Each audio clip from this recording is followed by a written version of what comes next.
On this edition of the Correspondents, after 9 months of fighting, Iraqi forces declare victory against Islamic State in Mosul, but a handful of militants are determined to fight to the bitter end.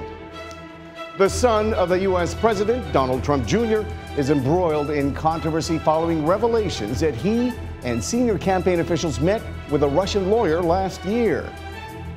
And on the road, an update on one man's quest to visit every national park in the United States. A long and winding journey through some pretty amazing places.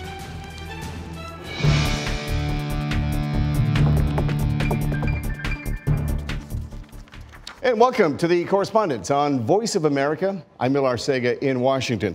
Well, after the Iraqi army declared victory this week in the battle for Mosul in Iraq, the fight appears to have moved underground. Iraqi and coalition helicopters can be seen hovering over the city, looking for pockets of resistance. We're told surviving Islamic State militants, both men and women, are now wearing suicide vests, fighting from basements and tunnels under the decimated sliver of land they still control. VOA's Heather Murdock was at the scene and filed this report. Behind me is the Tigris River, and over to the right is the last remaining area where Islamic State militants are still fighting. Helicopters fly low over other parts of Mosul, no longer under threat from IS fire from the ground. But despite a resounding declaration of victory early this week, militants continue to fight from under the rubble they occupy, no more than about 120 meters wide. Soldiers say most surviving militants are foreign, and men, women, and children are wearing suicide vests. The battle is also slowed by close quarters after Iraqi soldiers were injured in airstrikes against nearby IS targets. It is not known if IS still holds civilian prisoners, but at least one Yazidi woman and 2 small girls were rescued Thursday after being held as slaves. People who make it to the Iraqi side alive, including captured militants and fleeing families of IS fighters, are starving and injured, and no one knows how many dead lie under this wasted neighborhood. Reporting from Mosul in Iraq, I'm Heather Murdock, VOA News. And for the latest now on what remains of the once proud city of Mosul, we are joined on Skype from Erbil in northern Iraq by VOA Middle East correspondent Heather Murdock, who filed that report from Mosul, and right here in Washington by VOA National Security Correspondent Jeff Seldin. I thank you both for joining us. Heather, my first question is going to go to you. We've heard of a lot of tunnels under the city. Is that where the remaining militants are holed up? Do Iraqi forces know exactly where they are? The militants that are still fighting actively are underneath buildings that have been just destroyed. So they are in basements and tunnels that they have built. They say there are a lot of small spaces for tunnels are difficult to fight, and the basements themselves are difficult to fight in because they're very large.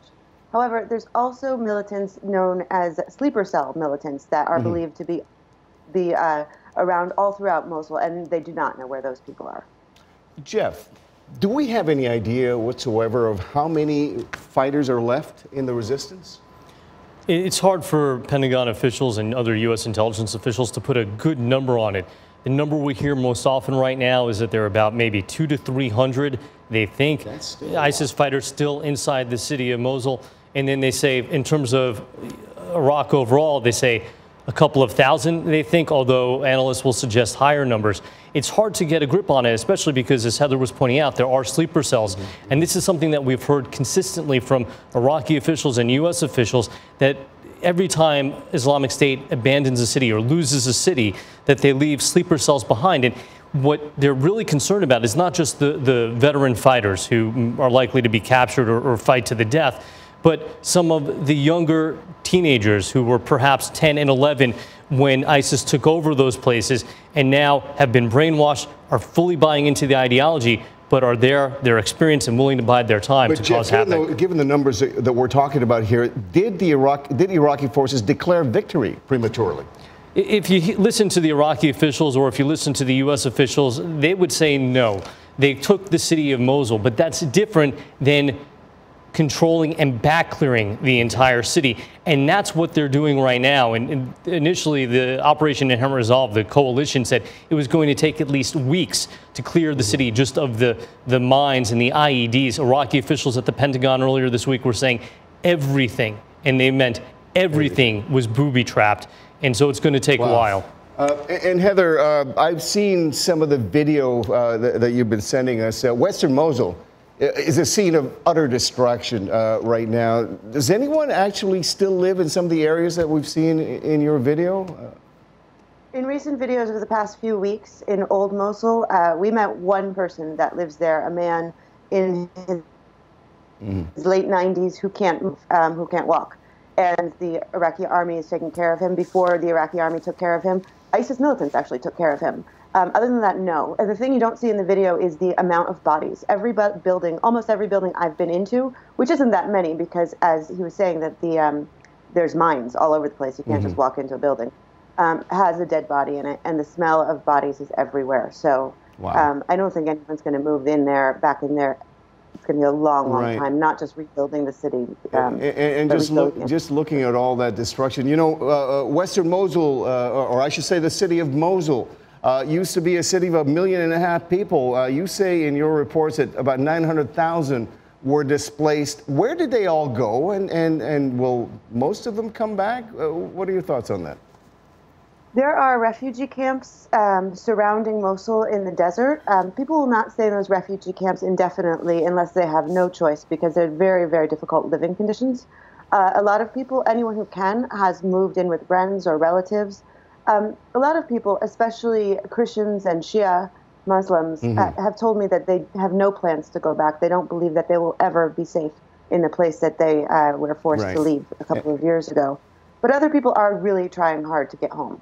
I imagine that. Jeff, what does a loss in Mosul mean for Islamic State? Look, it was a significant victory for Iraqi forces and for the coalition, but the U.S. commanders who have been advising the Iraqis and the Iraqis themselves will tell you this is by no means over. Islamic State, while they have lost one of their Iraqi capital and they're about to lose their Syrian capital, they still control parts of Syria. They still control small pockets of Iraq. There are areas in Iraq, especially in Anbar province, where they do still have freedom of movement. So the campaign to eradicate Islamic State from Iraq, Iraqi officials say, is going to continue, and they have to keep the pressure up. There's also concerns because conventional wisdom was that if you could collapse the caliphate in Iraq and Syria, that would essentially crush Islamic State because so much of its ideology was based on the idea of creating the caliphate. That hasn't proven to be true, and so there are remaining concerns for coalition members, especially in Europe and especially in East Asia, in places like the Philippines and Indonesia. Can still function Islamic even without a caliphate. They can still they functioned without a caliphate before. You know, remember their predecessor, Al Qaeda in Iraq. They were very good at being an insurgent group. They're good at those tactics.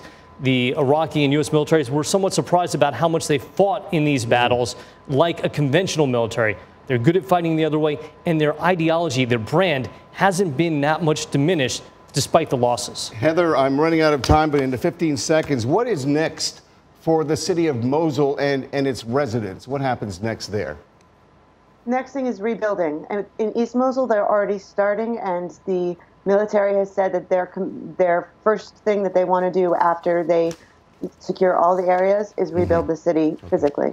All right. Thank you so much, Heather Murdock. Stay safe. And Jeff Seldin, thank you very much. We're going to take a short break right now, but when we come back, the Washington controversy that won't go away.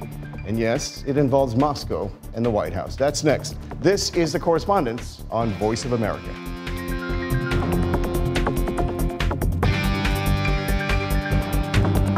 News and notes. This is Living Better. Young children like the outdoors, but they don't like to cover up.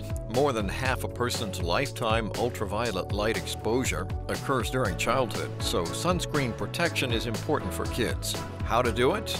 Dr. Melissa Piliang of the Cleveland Clinic suggests letting them put it on themselves. The little kids love to smear things on themselves, so if you let them have an active role in it, they'll be more likely to be agreeable. Fair-skinned kids are especially vulnerable to the effects of the sun, and Dr. Piliang says there are other sun solutions. such as clothing made so sunlight can't penetrate the fabric. Clothing with sun protection in it can be very helpful. That you don't have to reapply, you don't have to worry about missing spots. You put it on once and you leave it on. Piliang says wide-brimmed hats are another good idea for kids. Health experts say that children and teens that have a history of blistering sunburns are at a higher risk for skin cancer later in life. I'm Martin Seacrest for VOA's Living Better.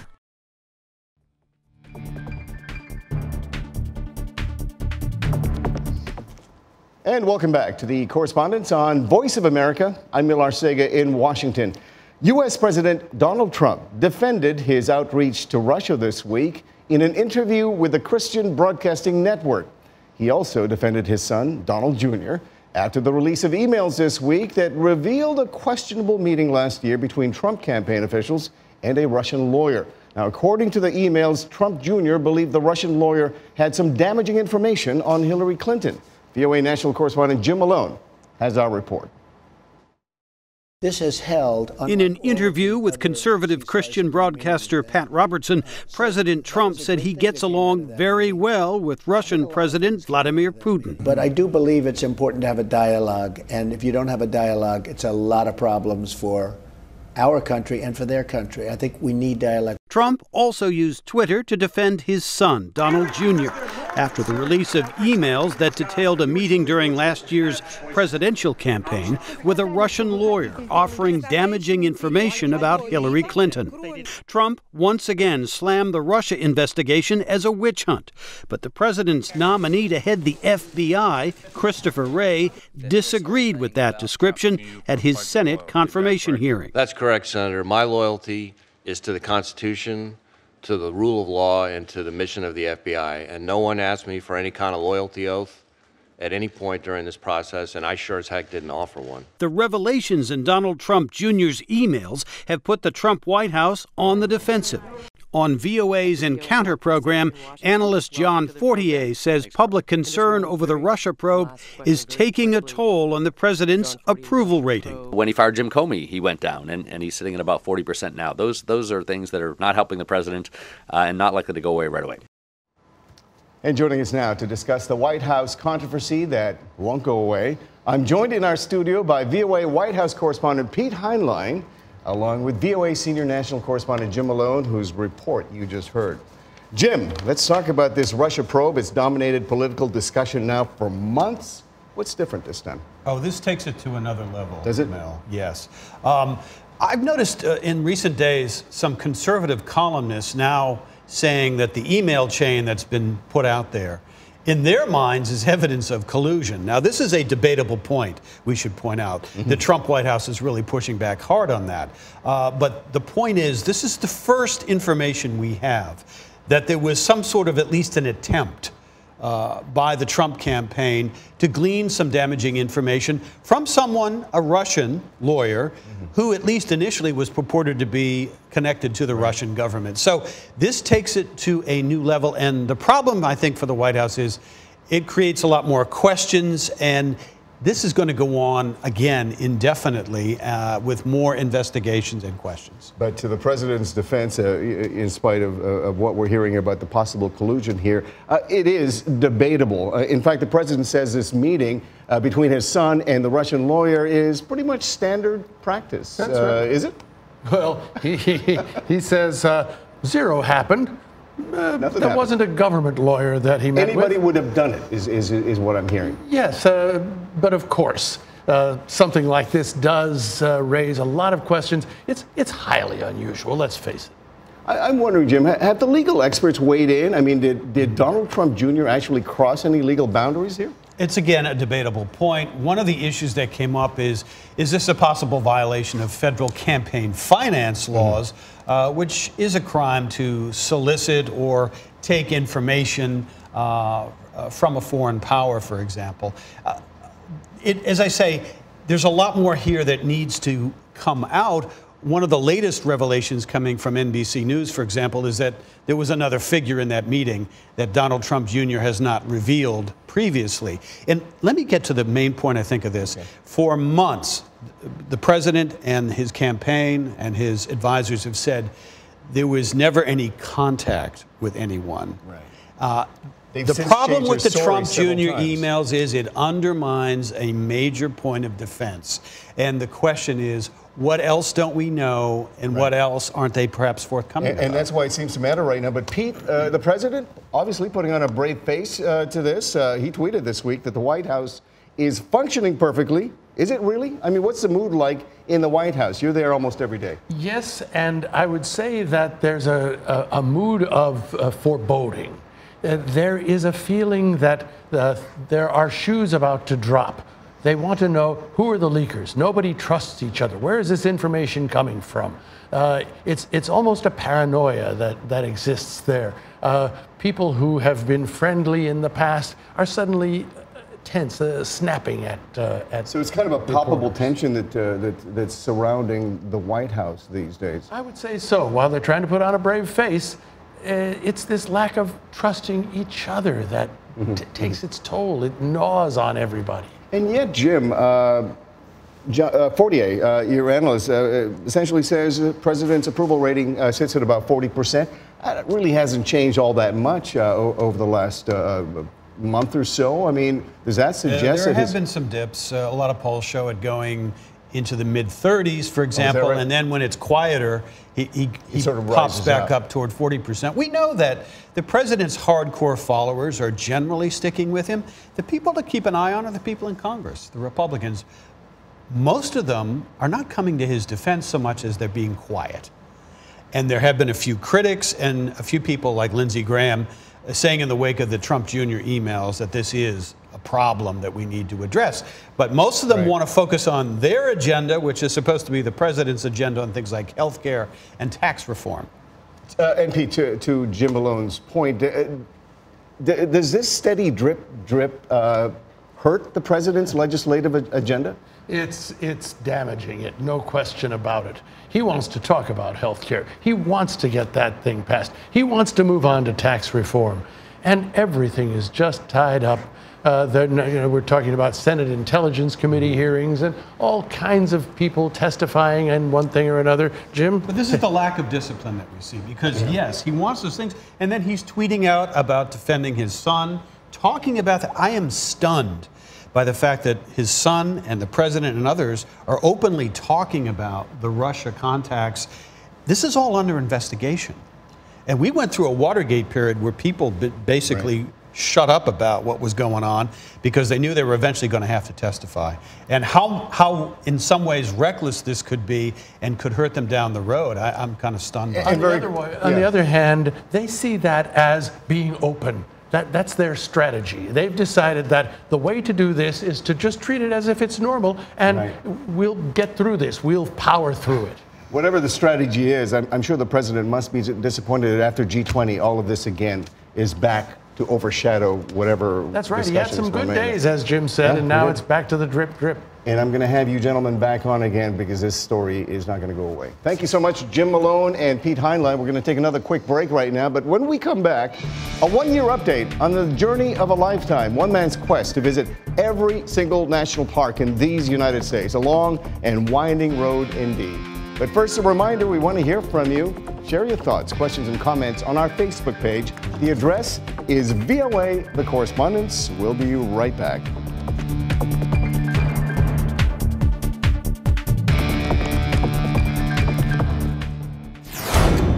This is BizBeat. Someday you might have a driverless grocery truck coming to your door.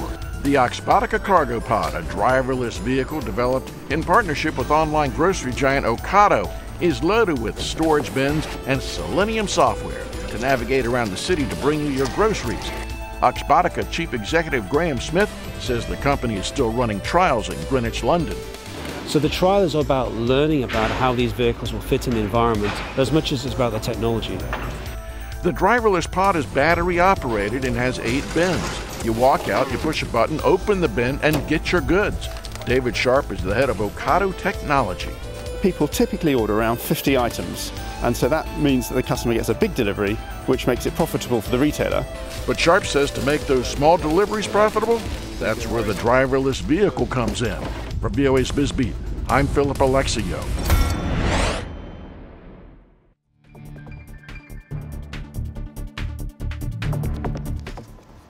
And welcome back to the Correspondents on Voice of America. I'm Mil Arcega in Washington. Well, to those of you who have been following us here on the Correspondents, you may remember the young man we're about to feature. His name is Mikah Meyer, and he's on a mission to visit all 417 national parks here in the United States. Well, he celebrated a big milestone this week, marking 1 full year since he began his quest, which means he's now a third of the way through what he expects will be a 3-year journey. And what a journey it's been. VOA's Julie Taboh has been following Mikah's exploits from the very start. Here's part of her year-long series on what's been a most impressive road trip. Take a look. Heading north from the ethereal world of the caves, Mikah found himself in another surreal place, driving on a road covered with something that looked like snow. So after growing up in Nebraska, this is what it looks like after a really heavy snow, when it snows so hard that it covers the lanes of the road. Except he wasn't in Nebraska. I'm in the middle of a desert. And what he was driving on wasn't snow. This is white sand. It's white gypsum sand, covering 712 square kilometers of desert at White Sands National Monument in southern New Mexico, which forms the largest gypsum dune field in the world. The reason this white sand exists is partially because there used to be a lake there. This ancient lake, essentially, as it dried up, left behind this sand, and because the sand is in between 2 mountain ranges, that's what's helped allow it to stay there. Mikah had fun exploring those dunes. Oh gosh, so much sand. Even swapping his jacket and sneakers for a snow saucer.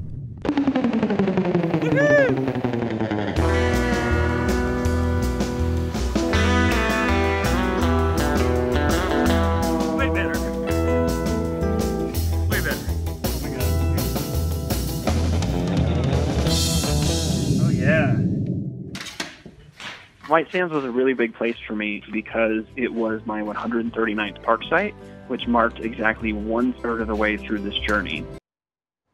Well, that was fun. Now, as spectacular as those white sands of New Mexico look, there's still a lot more ahead for Mikah Meyer. Now, to talk to us about this remarkable young man and his journey, we're joined by VOA's Julie Taboh, who has made it her mission to share Micah's journey with the world. Now, that was fun. I'm going to have to put the white sands of New Mexico in my bucket list, but that is just a small part of where Mikah has been. Tell us about everything that sort of led to this point. He's seen a lot of places, hasn't he? It's been amazing, and I'm amazed that Mikah has completely nailed it in terms of 1 year in, and he is 1/3 of the way through. Right. So he started off, and he went during the summer months to the north, and during the colder months to the south. And White Sands is a perfect example of a place where, when we think of national parks, we think of, Yosemite and Yellowstone, trees, lush areas, greenery.